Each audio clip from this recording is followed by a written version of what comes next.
होते हैं। साहब, पिछले कार्यकाल में हरियाणा स्टाफ सिलेक्शन कमीशन ने लगभग 75 से 77,000 भर्तियां की थी और एक बड़ा विषय चुनाव में था कि पारदर्शी तरीके से मेरिट पर नौकरियां दी और उसका लाभ मिला पार्टी सत्ता में आई।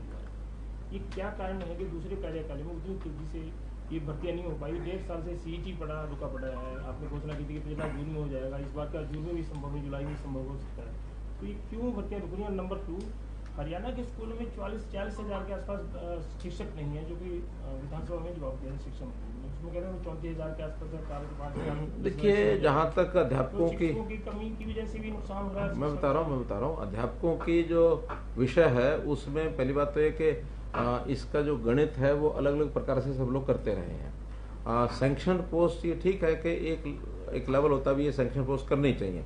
सैंक्शन पोस्ट कई बार वर्तमान स्थिति के बाद आगे संभावित पोस्ट को देखकर भी किया जाता है, लेकिन शिक्षा विभाग में कई तरह के, अब उसको अनियमितता कहूँगा या कुछ व्यवस्थाएं ऐसी बना दी गई जिसके अंदर आज उतने अध्यापकों की आवश्यकता नहीं है। केवल एक फिगर दिखा दिया गया, जितनी आवश्यकता है वो कम है। उस कम के कारण से जितनी कमी है उसको हम पूरा करेंगे। अब मैंने पिछले दिनों में अध्ययन किया, एक सीनियर सेकेंडरी स्कूल है।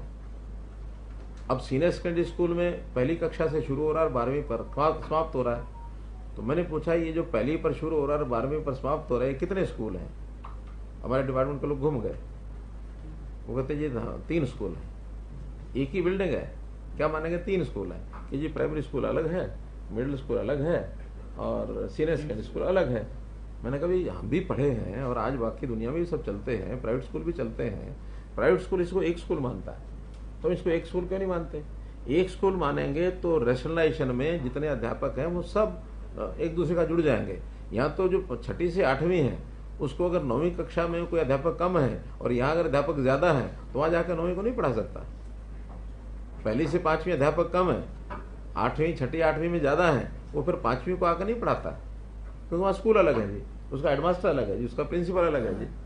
तो इसको एक रैशनलाइज करके हम इसका एक व्यवस्था आगे बहुत जल्दी ला रहे हैं कि एक बिल्डिंग का स्कूल वो जिस भी क्लास तक है, 5वीं तक है तो एक, 8वीं तक है तो भी एक, 12वीं तक है तो भी एक, 10वीं तक है तो भी एक स्कूल है। जो हेड है उसका नाम चाहे प्रिंसिपल हो, चाहे हेडमास्टर हो, चाहे हेड टीचर हो, वो उसको कोऑर्डिनेट करेगा। अपने अपने सेक्शंस के हिसाब से सब टीचर्स जो होते हैं इंचार्ज होते ही हैं। तो इसलिए इसमें से वो संख्या अपने आप रैशनलाइज होने वाली है। बल्कि सरकारी स्कूलों में संख्या पिछले साल भी बढ़ी है, इस साल भी बढ़ने की संभावना है। एक तो कोविड उसका एक कारण है, समझ में आता है, लेकिन वहाँ स्कूल में एजुकेशन की जो स्थिति है वो भी हमने काफ़ी सुधार उसमें किए हैं। जैसे हमने 5 लाख टैब दिए हैं 10वीं 11वीं 12वीं। Haryana is the first state, not only the country, but मैं कहता हूं कि किसी और कंट्री ने भी इस प्रकार का काम नहीं किया हुआ। और भी कंट्री ने, एक कंट्री ने 5 लाख टेबलेट्स प्री लोडेड, पाल क्या होता है? पर्सनलाइज्ड अडेप्टिव लर्निंग, उसके हिसाब से कहीं भी इतना बड़ा स्टेप नहीं लिया गया। हमने एक मुश्त में 650 करोड़ रुपया खर्च कर दिया। ऐसे ही हमने संस्कृत मॉडल स्कूल ये खोलने जा रहे हैं, अभी 500 की योजना है। वहाँ जितने उनके पास बिल्डिंग नहीं है उससे ज़्यादा उनके पास भीड़ लग गई है, बल्कि हम तो बहुत जल्दी इसका 500 पूरा करने के बाद और आगे बढ़ाएंगे। और इसमें हमने फीस भी रखी है, केवल जो 1,80,000 से नीचे हैं वो फ्री होंगे, इससे ऊपर की आय वर्ग के लोग हैं उनको फीस देनी होगी। और उसमें भी लोग आ रहे हैं, वो कहते हैं जी 500-700 हज़ार रुपया देने में हमें दिक्कत क्या? साल का अगर 10-12 हज़ार रुपया अपने बच्चे के लिए दे दिया और 2 लाख रुपया 3 लाख रुपया इनकम है तो पढ़ाई में भी खर्च करेंगे। इसके कारण से हमारी शिक्षा का जो लेवल स्तर ऊंचा हो रहा है। 2 प्रकार की टास्क फोर्स हमने कह दी अब स्कूलों के लिए। एक वहाँ का जो इंफ्रास्ट्रक्चर और उसकी स्वच्छता सुंदरता, 4 दीवारी है, सफाई है, स्कूल तक का रास्ता है, कोई बिल्डिंग की रिपेयर है, इसके लिए एक टास्क फोर्स अलग, यानी एक क्लस्टर तक हम ये अपनी टास्क फोर्स बनाएंगे, ब्लॉक से भी नीचे। और ऐसे दूसरा है हमारे जो ड्यूअल डेस्क हैं, फर्नीचर है, इसके लिए अलग से टास्क फोर्स बनेगी, ताकि हर एक स्कूल में लगभग 30% स्कूल ऐसे हैं जहां अभी बच्चे टाट पर ही बैठते हैं, लेकिन उनको भी हम ड्यूअल डेस्क दें, अच्छी व्यवस्था दें। स्मार्ट क्लासरूम्स तो लगभग सीनियर सेकेंडरी स्कूलों में सब जगह ही बन रहे हैं, लाइट की कोई कमी नहीं है।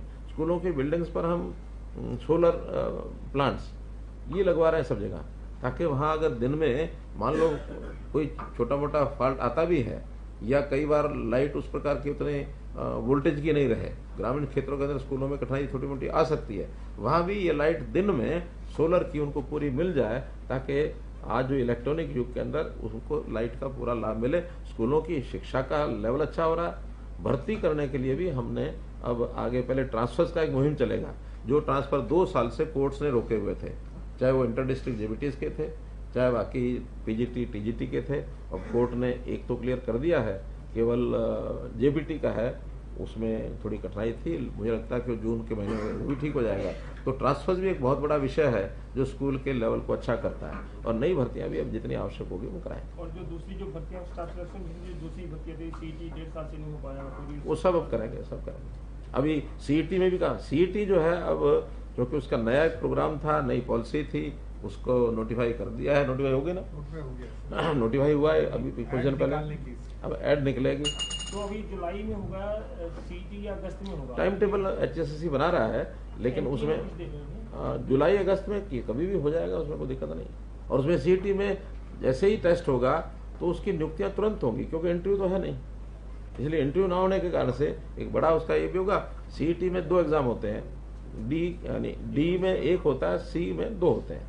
तो एक एग्जाम सारा सामूहिक सबका होगा, दूसरा एग्जाम सी में जो उनकी पोस्ट है, पोस्ट के हिसाब से जो रिक्वायरमेंट है, वो एग्जाम जो ऊपर क्वालिफाइंग जो बच्चे हैं उसमें उन पोस्टों का 4 टाइम्स है ना, 4 टाइम्स लेकर के और सेकंड एग्जाम होगा, ताकि जल्दी एग्जाम हो जाए। 4 टाइम में 1 टाइम लेना, 3 टाइम रह जाएंगे, बाहर जाएंगे। खेलो इंडिया कार्यक्रम के लिए क्या प्रधानमंत्री जी को निमंत्रण दिया है सर? उसको प्रधानमंत्री जी का संभावना कम है, लेकिन अब या तो रक्षा मंत्री नहीं तो डिफेंस मिनिस्टर, उन दोनों में से कोई ना कोई आएंगे, तय वही करेंगे। प्रधानमंत्री ऑफिस तय करेगा, जिनको भेजेंगे करेंगे, लेकिन कोई ना कोई जो सीनियर मिनिस्टर्स हैं उनमें से आएंगे। सर ये रोहतक में